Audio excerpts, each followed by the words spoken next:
Ouais, bonjour à tous et bienvenue dans 168, le podcast qui fait plaisir. Voilà, j'avais envie de commencer autrement cet épisode et je me suis rendu compte que c'était pas bien en fait. C'était une très très très mauvaise idée. Hein. C'était même pas une fausse bonne idée. Hein. Une idée qui a l'air sympa au premier regard et puis au deuxième regard elle est mauvaise. Non, là c'était vraiment une vraie mauvaise idée. Une VMI. Euh, Comme on dit. J'espère que vous allez bien. Et je pense qu'il y a énormément de poussière dans la bonnette de ce micro qui me fait tousser à chaque fois que je parle devant. Je pense qu'il y a des petites peluches qui vont dans ma gorge et il y a des insectes qui se déposent entre mes cordes vocales et qui font du hamac ou de la balançoire entre mes cordes vocales. Je ne sais pas. J'espère que vous allez bien, les amis. Moi, je suis fatigué. Là, je suis en fin de semaine. C'est une très très mauvaise idée de faire ce podcast en fin de semaine. Parce qu'on n'a pas envie. Parce qu'on n'a pas envie. On n'a pas envie. On est là. On est en train de regarder une petite série sur Netflix. Évidemment, pas Squid Game parce qu'on l'a déjà fini. On a tout bouffé en un week-end il y a 2-3 semaines déjà. Là, on est en train de regarder Octobre. Truc de tueur en série. Au Danemark, putain.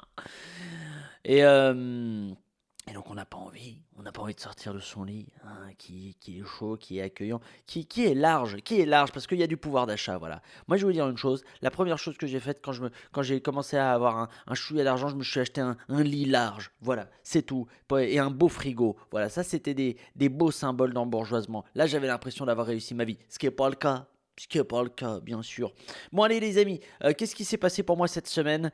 J'ai essayé de revenir, j'ai essayé de retourner, pour tout vous dire, pour cet épisode, à l'ADN de 168. Donc évidemment, vous raconter ce qui s'est passé dans ma vie, ces 168 dernières heures, donc cette dernière semaine, et de retourner à cette énergie pas de l'excès, de l'excédation, je ne sais pas si c'est un mot qui existe, à cette énergie l'individu, de l'être humain qui est excédé par le monde qui l'entoure et par lui-même. Et par lui-même, je suis aussi fatigué par les autres que par moi-même. C'est une réalité, on va se dire les choses. Donc la première chose qui m'a excédé, voilà, je vous le dis, c'est le marathon. On est dimanche, j'enregistre cet épisode le dimanche. Aujourd'hui même, il y a eu le marathon de Paris. Alors, j'aime la course à pied. Ça me permet voilà, de pouvoir manger d'autres choses sucrées. Hein, si je fais du sport, ce n'est pas pour être en bonne santé techniquement, c'est pour pouvoir manger du sucre et du gras, l'esprit tranquille. Voilà, c'est ça l'idée. Donc, je cavale un petit peu. J'aime la course à pied, mais le concept du marathon, le concept de ces 42 kilomètres qu'il faut refaire, ça n'a aucun sens. Ça n'a aucun sens. Hein. Déjà, pourquoi 42 kilomètres? Alors, vous, vous allez me dire, oui, Pablo, voilà, vous allez me dire ça. Et ensuite, vous allez me dire, Pablo, c'est la Grèce. Pablo, c'est des gens qui courent. C'est en mémoire à la bataille de Marathon. Et ce coursier, quoi, ce VTC, quoi. C'était un genre de VTC, mais sans voiture, quoi. Qui devait livrer donc une missive, si je dis pas de bêtises. Et il a fait ça en courant sur 42 kilomètres. Donc on reproduit cette chose-là. Alors pourquoi faire 42? Pourquoi? Ça n'a plus aucun sens. Ça n'a plus aucun sens. Alors vous allez me dire, oui, mais 42 c'est bien, c'est une belle distance. Ça permet de repousser les limites, d'aller au bout de l'effort, d'aller au bout de soi-même, de découvrir qu'on est capable de faire plus que ce qu'on pense. Alors oui, mais dans ce cas-là, j'ai envie de dire faisez 100 kilomètres. J'ai bien dit faisez, j'ai plus peur de faire des fautes. Faisez 100 kilomètres. Faisez même 50 kilomètres. Faisez 60 kilomètres. Faisez 65 kilomètres. Faisez 67 kilomètres, 66 kilomètres. J'ai oublié, il était entre les deux. Mais faisez toutes ces autres distances dans ce cas-là, qui ne sont pas 42 kilomètres. Moi, je crois que c'est aussi un moyen d'avoir de la chaleur humaine, le marathon. Hein, on est seul hein, dans nos foyers, dans nos individualités, et on a besoin de se retrouver un jour d'automne à Paris. Je pars en Édouard Baird. Un jour d'automne à Paris, Bois de Vincennes. Et de courir avec d'autres personnes, des vieux, des blancs, des noirs, des ouvriers, des bourgeois. Il y a tout le monde au marathon. Allez-y. Non, ça n'a pas de sens. Non, faut arrêter. Il faut arrêter ce genre de choses. Et puis si vous avez envie de faire un marathon, eh ben vous faites un marathon, mais pas pour le marathon. Hein, vous faites un marathon le vendredi. le vendredi après-midi, vendredi soir, le samedi, c'est tranquille. Hein, vous faites 42 km l'après-midi, vous repoussez vos limites en dehors de l'événement du repoussage de limites. Voilà, et vous arrêtez de payer 100 euros pour pouvoir porter un dossard et participer officiellement à une course que vous pourriez très bien faire gratuitement euh, la veille, au fait. Voilà, c'est dit. Après, attention, je respecte l'effort. Je respecte l'effort. Moi-même, je vous l'ai dit, aimant la course à pied, je respecte. Si vous me faites un 42 km en 3h30 ou même 4 heures, ou même 4h30, vous savez quoi, je respecte tout ça. 5 heures, je respecte moins. Je vous le dis tout de suite, 5 heures, je respecte moins. 42 km en 5 heures, ouais, il y a pas trop de respect. Mais voilà, pas trop d'absurde non plus dans cette démarche, s'il vous plaît. Qu'est-ce qui s'est passé d'autre dans ma vie, les amis? Alors, il s'est passé quelque chose. C'est arrivé hier soir, un anniversaire. Des amis que j'aime, je les aime d'amour. J'aimerais les allaiter. C'était dans un bar dans le Marais, hein, ce qu'on appelle le Haut-Marais, hein, chez nous. Euh, ça faisait longtemps que j'étais pas sorti dans un bar, un samedi soir à Paris, dans le Marais, comme ça. Je suis plus fait pour ça. Je vous le dis, voilà, c'est fini. Je suis officiellement trop vieux. Je vous dis ça, j'ai des lunettes dans la main et j'ai une petite tisane Verveine Tabasco actuellement. Donc, non, non, il y a un truc qui s'est brisé en moi en termes de générationnel. Alors, je l'ai vu hier, hein, dans le bar, on était plutôt sur du 20, 30 ans en très grosse moyenne, mais plus vers le 20 que vers le 30. Moi, je suis arrivé avec mes 36 balais là, ça la fout mal. Ça la fout mal. En plus, il se trouve, j'avais une petite veste de prof d'art plastique. Bon, bah là, j'ai senti l'écart générationnel. J'étais pas très très bien et en même temps, j'en avais rien à foutre. Mais j'étais mal à l'aise. J'étais mal à l'aise. Ben, je me suis dit, est-ce que tu as envie d'être dans une soirée BDE? Voilà, c'est ça que je me suis dit. Mais, euh, mais je suis plus fait pour ça. Alors c'est drôle parce qu'il y a encore 2 ans, j'ai été fait pour ça. Moi je me souviens d'un trimestre ou d'un semestre où j'étais beaucoup, beaucoup, beaucoup sorti. Ça devait être 2000, de fin 2019, début 2020. J'étais beaucoup sorti de la boîte, de la boîte, de la boîte, de la boîte. Des bars, des bars, des bars, des bars. Des boîtes, des boîtes, des boîtes. Des bars, des boîtes. Et après il y a eu le confinement. Ça m'a tué psychologiquement. Et là je ressors un peu, tu vois.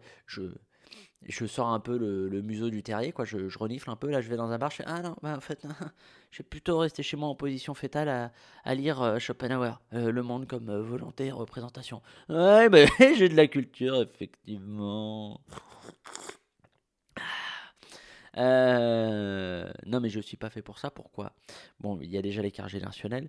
Le bruit, hein, vous savez, je suis en train de prendre conscience, je sais pas si je vous l'ai déjà dit, qu'il y a une petite intolérance au bruit chez moi. Je dois être zèbre ou hypersensible, hein, ou autiste. Je pense que je suis Asperger au fait. C'est pour ça que je tolère pas très bien les différentes couches de bruit. Non mais voilà, il y a et puis ma vue qui baisse, hein, parce que les bars, bon bah c'est plus sombre que dehors, hein, et je vois pas grand chose. Hein, je rentre, une taupe. En fait, je suis une taupe, je suis une petite taupe qui a sorti son museau comme ça, et qui retourne dans son terrier au fond du jardin. Non mais c'est comme ça, c'est c'est un peu tristounet, mais j'aimerais bien retrouver le goût des bars. Hein, j'aimerais bien retrouver ce goût de payer un cocktail 14 euros. Voilà, je veux retrouver le plaisir de l'arnaque, ce genre de choses. Mais ceci dit, la soirée n'est pas désagréable, désagréable. Mais voilà, là, je suis en train de basculer. Je suis en train de devenir vieux. Hein, il se passe des choses. Alors, je continue à faire un peu de gainage, hein, pour essayer de rester jeune, au moins d'un point de vue abdominal.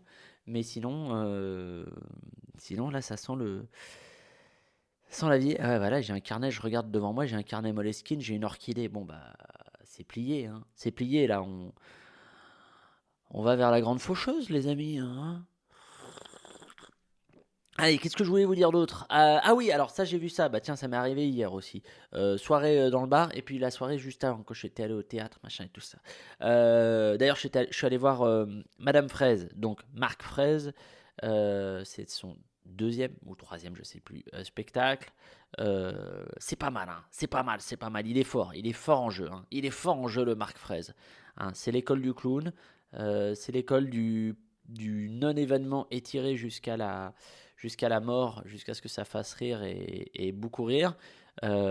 C'est pas du tout mon école, mais c'est vraiment bien. Il est fort, il est fort, il est fort. Bref, je suis sorti au théâtre, je suis sorti dans Paris. Nanani, nanana. Je repointe un petit peu mon museau, là, le bout de ma truffe sur Paris. Et je revois des Parisiennes. Je revois des Parisiennes. La Parisienne est belle. La Parisienne est élégante. La Parisienne est pressée. La Parisienne est fermée un peu aussi. Alors, là, je dois vous dire il y a eu une rupture. Il y a eu une rupture là aussi. Je vous ai raconté ma rupture vis-à-vis de la vie nocturne, les bars, les clubs, tout ça. Là, il y a une rupture qui est en train de se faire avec les Parisiennes. J'ai été depuis des années, des années et des années. C'est presque, je me souviens, ma première attirance, hein, ça va vers des femmes très parisiennes, hein, très élégantes. Ça bosse, hein, voilà, ça bosse un peu dans l'artistique, un peu dans le business, un peu machin. J'ai adoré les Parisiennes. J'ai adoré la Parisienne. Non, il y a plusieurs Parisiennes. Non, j'ai adoré les Parisiennes. Je les ai aimées follement. J'ai vécu des histoires sublimes avec des Parisiennes, avec leur intelligence, avec leur élégance, avec leur culture, avec, avec leur énergie, avec leur rire, le rire de la Parisienne, le rire des Parisiennes. Il est vraiment unique, il est vraiment unique, je vous le dis. Il y a des femmes que j'aime aussi évidemment ailleurs, en France. Hein. J'aime les Corses. Ah, j'aime les Corses, j'aime les Basques. Hein. Ouais. Bon, les Bretonnes, j'aime un peu moins les Bretonnes. Mais ça veut pas dire que vous méritez pas d'être aimé. Mais voilà, il y a des femmes que j'ai aimées ailleurs. Hein. Mais celles que j'ai aimées le plus, c'est vraiment les Parisiennes. Ah là là. Ah, j'ai été dingue. Elles m'ont rendu fou, les Parisiennes. Et là, je dois vous dire quelque chose. Depuis quelques semaines, et c'est officiel aujourd'hui, je fais mon coming out. Je suis parisianophobe. Euh, je n'aime plus trop les parisiennes. Voilà, je l'ai dit. Je l'ai dit. Je l'ai dit, j'ai un peu honte. J'ai un peu honte de le dire, de l'avoir dit, d'assumer ce point de vue. Mais je n'aime plus trop les parisiennes. Ah là là, et trop. Il y a quelque chose qui. Alors c'est sans doute l'âge. C'est sans doute l'âge, là encore, hein, qui fait son œuvre, hein, son implacable œuvre, c'est que voilà, l'aspect un peu distant, parfois un peu froid, parfois un peu hautain des Parisiennes. Bah au début, je l'aimais, je trouvais que c'était une forme d'élégance, presque une forme d'aristocratie. Et là, aujourd'hui, en 2021, je me dis que quelque part, bah, qu'elles aillent se faire enculer. Non, pardon, voilà, pardon, je l'ai dit, mais je l'ai pensé aussi, c'est vrai, mais je l'ai pas dit violemment. Je l'ai dit en respect. En respect, évidemment. Non, vraiment, le jeu, l'énergie que déploient les Parisiennes aujourd'hui, ça me parle un peu moins. Ça me parle un peu moins, je suis désolé. Je suis moins client. Hein. Alors, c'est pas mal en soi. Je porte pas de jugement de morale sur vous en tant qu'essence. Hein, la Parisienne en essence, j'ai envie de dire en esprit et en moula. Non, je porte un jugement sur ma relation, sur mon impression que me donnent les Parisiennes. J'achète beaucoup moins. Vous me faites chier, mesdames, vous me faites chier, vous me gonflez, vous me cassez le cul. Hein, voilà, c'est dit. Non, non mais voilà, il y a un espèce de mépris. Hein, chez beaucoup de Parisiennes, pas toutes, hein, on n'est pas dans l'amalgame, on n'est pas dans la généralité, on n'est pas sur CNews, mais il y a une petite tendance où quand vous marchez comme ça, là, comme ça, bah, vous êtes un peu dans l'énergie du dégage. Voilà. Voilà, vous êtes un peu dans cette énergie-là. Et moi, ça me fatigue un peu. Et alors après, culturellement, bah, il se trouve que le Pablo, il a fait du chemin. Pablo, il a fait du chemin, Pablo, il s'est cultivé, Pablo, il s'est élevé intellectuellement au fil des années. Il a lu des choses, il a retenu des choses, il a appris des choses, il a réfléchi sur le monde, il a discuté avec des gens. Et Pablo, il est un peu moins, il est un peu plus cultivé, il est un peu moins con qu'avant. Alors, il est encore très très con. Hein. Je suis encore sacrément con. Hein. Ça se trouve, là, je vous ai dit depuis le début de l'épisode, 12 conneries abyssales. C'est possible, mais je le suis moins qu'avant, hein, ce qui veut dire qu'avant c'était terrible. Mais donc, le fait de mettre un petit peu, voilà, il y a eu un peu de progrès, il y a eu un peu de progrès, et ben voilà, maintenant ce que je trouvais de bien chez la parisienne me parle moins, je la trouve moins cultivée, je la trouve cultivée oui, mais sa culture je la trouve pas très large, je la trouve pas très complexe, je la trouve pas très subtile, je la trouve pas très distanciée, je la trouve pas déconstruite, j'ai envie de dire, et puis je la trouve pas très intelligente. Hein, alors il y a de l'intelligence. chez les Parisiennes. Il y en a. Il y a une petite capacité de réflexion, il y a de la taquinerie, il y a de la déduction, il y a de l'induction même, hein. Il y a des plaques à induction. Est-ce que je suis fier de ce jeu de mots-là? Non. Mais en tout cas, elle me paraît beaucoup moins lumineuse intellectuellement, hein, et culturellement que par le passé. Il y a quelque chose de plus terne, de plus fatigant, hein, d'un peu... Il y a quelque chose d'un peu vaniteux au fait, hein, chez les Parisiennes, hein. Comme si elles étaient sur le haut du panier culturel et intellectuel de la totalité de l'existence, alors qu'au fait, c'est pas encore France Culture. Voilà, je tenais à le dire. Bon voilà, c'était mon, même pas un coup de gueule, c'est pas un coup de gueule, je cherche pas à ce que les choses changent, hein. Je suis là, c'était ma confidence. Voilà, c'était ma confidence sur mon ressenti sur les Parisiennes. Voilà. Maintenant, il y a quelque chose qui m'énerve bien plus que les Parisiennes. Alors parfois, ça va avec. Ça va être très court, vous allez voir. C'est les chiens, en fait. J'ai peur des chiens, en fait. J'ai une phobie, je sais pas si je vous l'ai dit. Il y a trois choses qui me font peur dans la vie. Les chiens, les guêpes et le RSA. C'est vraiment mes trois peurs. Mes trois peurs les plus, j'ai envie de dire reptiliennes, parce qu'elles sont enfouies au fond. Au fond de moi, dans mon inconscient, il y a un archétype de chien qui me dévore le visage. Non, j'ai vraiment peur des chiens. Pour moi, ce sont des instruments de mort. Même les plus petits, j'en ai croisé tout à l'heure. Je suis allé faire des courses. Je devais acheter des avocats. Et, et j'ai croisé un petit chien. Et ce petit chien, il m'a fait peur. Il n'était même pas dans une démarche agressive. Il m'a fait peur. Alors pourquoi j'ai peur des chiens? Je vous dis tout. On est dans de la confidence aujourd'hui. J'ai été mordu. J'ai été mordu quand j'étais gamin, à l'âge de 5 ans et demi, par un chien. Et puis après, j'ai été mordu aussi à l'âge de 13 ans, par un chien, à la fesse. Et puis j'ai été poursuivi ensuite par un autre chien. Alors je travaille sur moi. J'essaye d'apprivoiser cette forme d'existence que vous appelez les chiens. Mais j'ai envie qu'ils meurent. J'ai envie qu'ils meurent. C'est pour ça que les Chinois me sont sympathiques. Alors, je dis pas qu'il faut tuer les chiens. Il faut pas le faire. Il faut pas tuer les chiens. C'est pas bien de tuer un être vivant qui n'a rien demandé, hein. Si le chien a demandé à être euthanasié, là, on peut le faire, bien sûr. Mais si le chien n'a pas dit tue-moi, s'il n'a pas dit ça, il faut pas le tuer, hein, par plaisir ou par envie de le déguster, le chien. Donc, il ne faut pas tuer les chiens. Mais il y a quelque part en moi, je vous le dis, il y a une pulsion. Il y a une pulsion de ah, vous me faites tellement peur et ce serait tellement mieux si vous n'existiez pas. Et voilà, c'est-à-dire que j'ai le rapport aux chiens qu'Éric Zemmour a aux musulmans. Voilà, c'est-à-dire que pour moi, voilà, les canidés, voilà, c'est l'islam radical du monde animal. C'est vraiment, je le dis comme ça. Mais donc j'ai peur. Donc j'ai peur des chiens. Alors j'essaye, je comprends l'aspect irrationnel de cette peur. J'essaye d'aller au-devant de cette peur. Je m'approche d'un chien, on me dit oui, il est bien, c'est une crème, t'inquiète, tu vas voir, c'est un petit bijou, nanana. Je le caresse. Mais il y a toujours une image en moi où ce chien me, me croque la gorge et où il y a une fontaine de sang qui part de ma carotide comme dans un Shambara. Shambara, film d'épée japonais. Renseignez-vous les amis. Et donc il y a une peur. Il y a une peur que j'essaye de combattre. Alors, vous allez me dire, Pablo, les chiens sont adorables, les chiens sont nos amis, les chiens sont nos alliés, les chiens sont l'OTAN.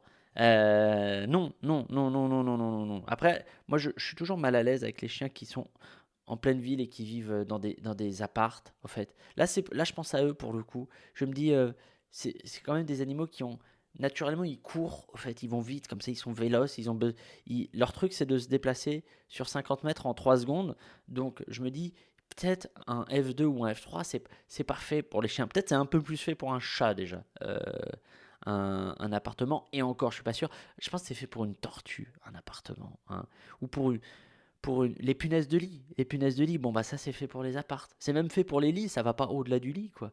Donc je suis toujours un peu sceptique sur le fait qu'il faille avoir des chiens en pleine ville. Alors est-ce que ce raisonnement est d'une utilité fondamentale? Clairement pas. Mais j'avais envie de le partager avec vous. Qu'est-ce que j'avais envie de partager avec vous? Ah, il me restait encore un sujet que j'avais envie de partager avec vous. Parce qu'on a parlé des marathons, on a parlé des bars, des clubs, des parisiennes, des chiens. Maintenant, je voulais vous parler d'un autre sujet. Je me suis rendu compte cette semaine. Il y a eu un petit moment de malaise, hier encore, au théâtre. Je suis allé au théâtre avec ma compagne, avec Mamour. Elle est adorable. Un cœur gros comme ça. Et puis j'étais avec un ami. Et il se trouve qu'ils ne se connaissaient pas. Mamour ne connaissait pas cet ami et cet ami ne connaissait pas Mamour. Et je me suis mis à faire des private jokes. euh, des blagues privées, des blagues privatisées euh, avec Mamour. Et mon ami n'avait pas la référence. Et j'ai senti un moment de flottement, voire un moment de gêne chez cet ami qui assistait à quelque chose qu'il ne comprenait pas. Alors il savait que c'était quelque chose qui était censé être drôle, mais il ne voyait pas en quoi c'était drôle et ça a créé de la gêne. Et là je me suis dit, les private jokes, mon ami, il va falloir faire attention. Moi j'adore ça, les private jokes. Ça permet, j'aime ça les private jokes parce que ça permet de créer de la culture. Je m'explique. Ça permet de créer des références communes sur lesquelles on peut s'appuyer et qu'on ressort régulièrement. Alors c'est souvent sous l'angle du running gag ou du callback, comme on dit dans le milieu de l'écriture de blagues. Mais, euh, mais ça permet surtout d'avoir des trucs en commun, des délires communs, comme un langage commun, en fait. Et c'est pour ça que j'adore. J'adore les private jokes. Mais c'est pour ça que j'adore aussi les running gags. Quand je fais en 2-2 et que je fais 5 running gags différents, type non, Muriel Boll, intéresse-toi au private jokisme un peu, et je sais plus quoi d'autre. Ton gros crâne chauve, là. L'idée, c'est qu'on reprenne des choses ensemble, qu'on partage des vannes ensemble. Donc j'adore ça. Sauf qu'il faut jamais, jamais, jamais, jamais faire des private jokes devant d'autres personnes. Ça crée un moment de malaise. Ah, hier, quand j'ai vu que mon copain était dans le malaise, j'ai eu envie de m'auto-punir. Et j'ai eu envie de m'imposer 12 heures de énergie 12. Je me suis dit, Pablo, t'es qu'une merde. Déjà, tu l'as exclu. Tu ne l'as pas amené dans le délire, faute grave, et en plus tu as créé un moment de gêne. Donc les personnes qui font des private jokes, je me mets aussi dans le lot, visiblement. Il va falloir qu'on arrête cette connerie-là. La blague privée, par définition, doit rester privée. Voilà, on la laisse dans la chambre à coucher, dans le lit, hein. Même si c'est vos copains, hein, vous faites des blagues dans le lit de vos amis. Voilà, c'est tout. Pas plus loin. Un téléphone, oui, d'accord, ok. Conversation Zoom à 4, c'est non. Euh, on reste vraiment sur de l'interaction à deux. Voilà, c'est à peu près tout ce que je voulais vous dire. Je vais vous laisser là-dessus. Il y a en face de chez moi un magnifique coucher de soleil qui est en train de s'amorcer avec des couleurs de rose, des couleurs de papier crépon. Il y a aussi des bleus, je dis bien des bleus. Il y a au moins 3 bleus dans le ciel et un avion qui passe dans un nuage rose. Tout ceci est vrai, je le vois dans le reflet de ma fenêtre. C'est beau, par-dessus les immeubles. Allez, je vous laisse là-dessus. On se dit à la semaine prochaine. D'ici là, vous prenez soin de vous. Vous prenez soin de quelqu'un d'autre aussi, hein. Une personne max, hein. Après ça devient un peu pénible. Allez, je vous dis à la semaine pro. Bisous, besos.